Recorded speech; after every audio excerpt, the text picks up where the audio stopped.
The room does not change physically, yet the moment she steps through the threshold, the air thins. It is a sudden, quiet vacuum. Those who were speaking pause, mid-sentence, looking toward the door as if expecting a sound that never comes. Most people spend their lives shouting for attention, desperate to be heard, desperate to be understood. But she does not chase. She does not offer explanations for her choices. She does not demand the center of the room to feel validated. She simply exists, untethered by the frantic need for external approval. When she leaves, she lingers in the mind like a song that ended too soon, a melody that refuses to stop playing. Why does the human mind gravitate toward what it cannot fully grasp? Why does the quiet woman become the one we cannot stop thinking about? We are drawn to the mystery. We are haunted by the silence she leaves behind. Today, we peel back the layers to explore the psychology behind the unforgettable. We look at the power that resides in the unseen, and why the most impactful presence is often the one that makes the least amount of noise. Welcome, I am Naira. We have been conditioned to believe that to be loved or remembered, we must be entirely transparent. We mistake constant availability for connection and view relentless engagement as the ultimate proof of intimacy. But look closely at the figures who leave an indelible mark on history or the hearts of those around them. They are rarely the ones who give everything away at once. There is a specific psychological phenomenon occurring here, a tension between what is offered and what is withheld. Why do we find ourselves tracing the outlines of a person who seems to exist behind a veil of calm? Is it coldness, or is it a form of power that most have forgotten how to wield? We are taught to be open books, yet the most captivating stories are those written in ink that only reveals itself when held to the light. To understand this, we must deconstruct the mechanics of human desire and the way we value the rare. Let us move past the surface and examine the architecture of fascination. Why does the human mind chase the distant horizon rather than the object held in its hand? It is time to look at the power hidden in the gaps. Human beings are biologically wired to assign higher value to resources that are finite.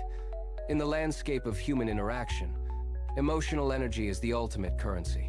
When someone is constantly available, constantly pouring their internal world into every conversation, they inadvertently signal that their energy is common. It becomes an abundant resource, one that loses its exclusivity the moment it is offered without restraint. The emotionally detached woman operates on a completely different frequency. She is not withholding out of malice or a desire to play games. She is simply protecting her focus. She treats her internal world as a private sanctuary rather than a public square. By choosing exactly where she places her attention, she creates a natural scarcity of her presence. When you are not constantly seeking approval, your approval becomes a rare commodity. It is not about manipulation. It is about respecting the sanctity of your own inner life. When you stop flooding the environment with your needs, your energy ceases to be a background noise and becomes a signal. You are no longer just another voice in the room. You are a choice. And because your attention is no longer guaranteed, it becomes something that others must earn. This shift in the value of your presence is the first step toward becoming truly unforgettable. When you stop flooding the environment with your needs, the atmosphere changes. We are so accustomed to the constant hum of interaction, the need to justify, to explain, to secure validation that when those signals vanish, the sudden quiet is jarring. This is not emptiness. It is the sanctity of your inner world reclaiming its territory.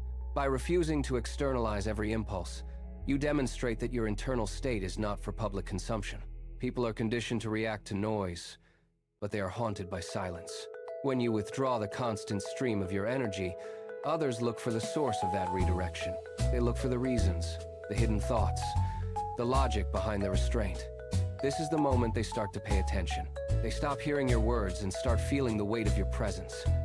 In that silence, the frantic energy of the room dissipates. You are no longer performing for an audience. You are simply existing within your own boundaries. This is where fascination takes root. Because you are no longer offering yourself up as an open book, others are forced to pause. They wait for you to speak. They wait for you to engage. And in that waiting, they begin to realize that your attention is not a given. It is a reward. The human mind is a restless architect. It is biologically incapable of leaving a space empty. It abhors a vacuum. When you present yourself as an open book, transparent and fully expressive, the mind stops its work.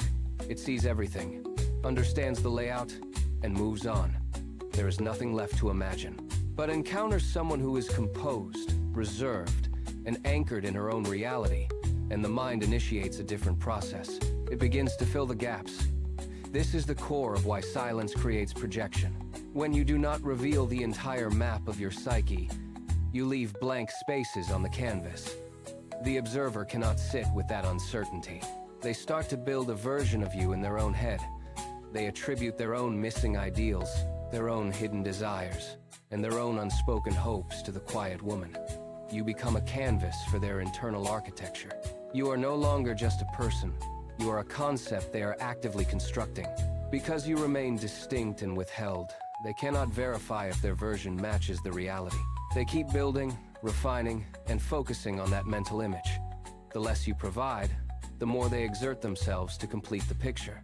You are not a puzzle to be solved, but a structure they are compelled to design. When you remain a closed circuit, you act as a mirror. The observer looks at you and does not see you. They see the reflection of their own internal world. If they are ambitious, they see their own drive reflected in your calm. If they are insecure, they interpret your distance as a judgment of their worth. This is the haunting psychological effect of the reserved woman. She becomes a vessel for everything they are missing. They do not just think about you. They think about the version of you that validates their own deepest needs. This is why you linger in the mind like an unfinished thought. The brain is obsessed with the unresolved, and because you offer no map, they are forced to return to you repeatedly, trying to decode the reflection. They analyze your gestures for hidden meanings that were never there. They replay conversations, searching for the key to unlock the mystery of your detachment. You are no longer an individual to them. You are a psychological event. They are trapped in a loop of their own making, constantly adjusting their internal image of you to fit their changing desires. You are present in their mind, not because you are loud, but because your silence has given them the space to invent a version of you that they cannot afford to lose. Why does the mind cling so fiercely to this fabricated image? It is because reality is fixed, while mystery is infinite. When you reveal your true self, you provide a finite set of data that the brain can categorize, store, and eventually dismiss. But when you remain an enigma, you trigger the engine of obsession. The version of you they have built in their own minds is tailored to their specific needs. It is polished, idealized, and perfectly suited to fill the gaps in their own lives. This mental construct is far more captivating than the reality of a human being, who is often messy, inconsistent, and ultimately ordinary. The mind realizes that if it stops thinking about you, it loses the fantasy it has worked so hard to create. Thus, it keeps the obsession alive as a survival mechanism for its own curiosity. Mystery provides the constant supply of new questions, and as long as those questions remain unanswered, the obsession continues to grow. You have become an engine of fascination that feeds on its own lack of resolution. They are not looking for you anymore. They are looking for the version of you that exists only in the space between your silence and their imagination. That is the power of the unseen. We must draw a clear line between two states that look identical from the outside. Emotional unavailability is a wall built from the bricks of past trauma and fear. It is reactive. It is a desperate attempt to shield a fragile ego from the impact of others. When someone is unavailable in this way, they are governed by their history. Every interaction is a calculation to ensure they remain safe. But the detachment we are discussing is entirely different. It is proactive. It is not a contraction of the spirit, but an expansion of focus. To be detached in this sense is to possess oneself completely. You are not waiting for a signal from the room to know your own worth. You are not checking your position against the expectations of others. You stand as an anchor in your own reality. When you reach this state, you stop treating your attention as a resource to be traded for approval. You treat it as a sovereign territory. You do not hide from the world, and you do not flee from connection. You simply refuse to let the outcome of an interaction dictate your internal state. You are the architect of your own value, and that possession is absolute. Imagine a room where every person is shouting, moving, and vying for the smallest scrap of attention. Voices rise, tempers flare, and the air grows thick with the frantic need for validation. In the center of this storm she stands. She does not raise her voice. She does not lean in to catch the gaze of those who demand it. She is not waiting for a cue, nor is she performing for the crowd. Her stillness is not an absence of awareness. It is a profound refusal to participate in the chaos. Watch closely what happens when she does not react. The room shifts. The noise begins to feel hollow, exposed by the stark contrast of her silence. She does not need to be liked, and that lack of need is a physical weight that anchors the entire space. Others feel it. They see the calm in her posture, the steady focus in her eyes, and they are forced to confront their own frantic energy. She is the eye of the storm. Because she remains unbothered by the pressure to conform, she holds the tension of the room in her own hands. She is not lost in the whirlwind. She is the point around which the whirlwind turns. When the need to be liked dissolves, the entire architecture of the room collapses and reforms. You are no longer a satellite orbiting someone else's opinion. You become the sun. This is the moment the power balance shifts. By ceasing the hunt for validation, you stop asking for permission to exist. You simply occupy the space as a self-evident fact. Watch the reaction of those who once sought to judge you. They find themselves waiting for your approval instead. It is a quiet, absolute reversal. They look to you to see if they are heard, if they are understood, or if they are significant. You are no longer the one under the microscope. You are the one holding the lens. Because you are truly self-validated, you do not need to perform. You do not need to convince. You observe with a clarity that strips away the need for pretense. In this state, you become the mirror that others use to measure their own worth. You have successfully inverted the flow of energy. You are no longer consuming attention. You are defining the standard by which it is given. The shift is subtle, yet it changes every interaction that follows. This transition, this inversion of the power dynamic is not an endpoint. It is the beginning of a different way of moving through the world. I am Naira. As we deconstruct these mechanics of detachment and internal validation, it becomes clear that this is not a solitary journey. We are building a specific space for those who recognize the quiet power in emotional intelligence. This is the community of healed, hot, and happy. Here, we analyze the architecture of human desire and the reality of the self-validated woman. We do not just discuss concepts. We apply them to the way we hold space, the way we set boundaries, and the way we refuse to react to the noise around us. If you have felt this shift, if you have seen your own presence change the room, you belong in this conversation. We are moving beyond the surface. We are looking at the foundational traits of those who remain unshakable when the world demands a reaction. We are about to dissect the most magnetic quality of all, the ability to regulate one's internal state when everything else is in motion. Stay with us as we uncover how this regulation creates an anchor that no amount of chaos can move. Composure is a rare currency in a world that thrives on immediate reaction. Most people are governed by their impulses. They feel the need to correct, the need to defend, the need to explain the moment a conflict arises. The emotionally detached woman operates on a different frequency.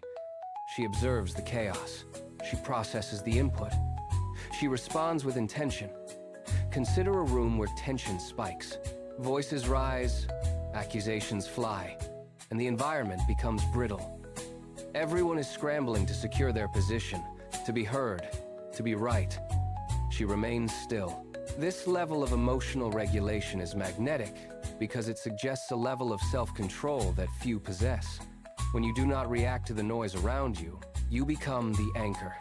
People are naturally drawn to those who seem unshakable, because they provide a sense of stability in a shifting landscape. It is not that you do not feel. It is that you do not let your feelings dictate your reality. You are the architect of your own emotional state, and that consistency acts as a gravity well. When everything else is in motion, your stillness forces others to adjust their pace to match yours. You remain the constant point in an otherwise frantic room. That stillness you project creates a physical space between you and the rest of the world. It is a psychological distance, measurable in the way people pause before they speak to you, or in the way they hesitate before they cross the floor to enter your orbit. They feel the weight of that gap. They see the calm you inhabit, and they are desperate to bridge it. They try to provoke a reaction, hoping to catch a glimpse of the person behind the veil. They offer praise to see if you will soften. They create conflict to see if you will break, but you do not engage with their terms. You remain behind the boundary you have constructed. This creates a fascinating friction. Because you do not offer them an easy path, they find themselves standing at the edge of your reality, waiting for an invitation that does not come. They cannot enter that space without your explicit permission. You hold the key to your own presence.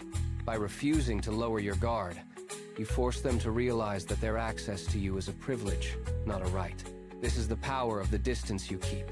It turns every interaction into a moment where they must earn the right to be near you. Why do we remember the people we could never quite solve? It is because the brain is obsessed with closure. We are biologically driven to resolve patterns, to finish stories, and to categorize the unknown. The woman who is emotionally detached, who is comfortable with her silence and her own boundaries, is an unfinished story. You are a book they cannot put down because the ending remains elusive. Every time they think they have reached the final chapter, they realize they have only turned a page. The hardest people to understand are often the hardest to forget.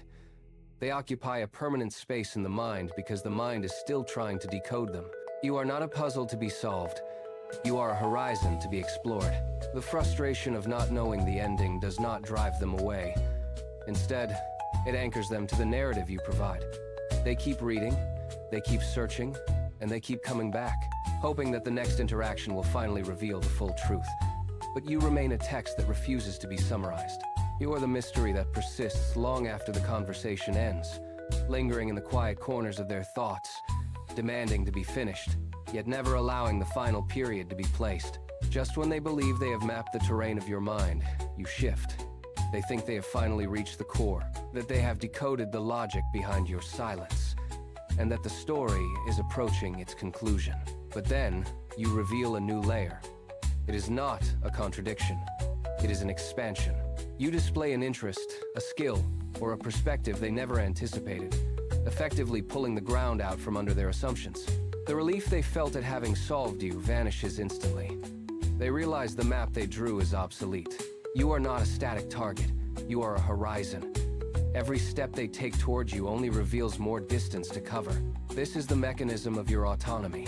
It is the ability to offer just enough of yourself to remain engaging, while withholding the absolute truth that would allow them to categorize you.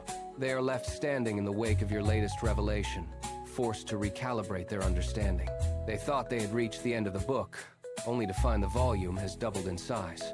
You remain unreachable not because you are cold, but because you are constantly evolving, always presenting a new facet of your existence that demands their renewed attention and their continued breathless exploration. The pursuit ends when the gravitational pull shifts. For most, life is spent as a satellite, orbiting the opinions, approval, and expectations of others. You adjust your trajectory to stay in their light. You dim your own intensity to avoid casting too long a shadow. But there is a point where the orbit breaks. Internal validation is the moment you stop circling and start burning.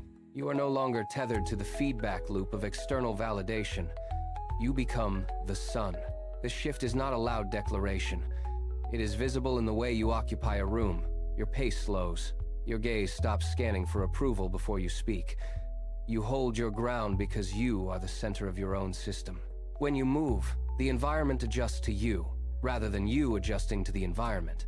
You stop performing for an audience and start existing for yourself. This is the bedrock of your power.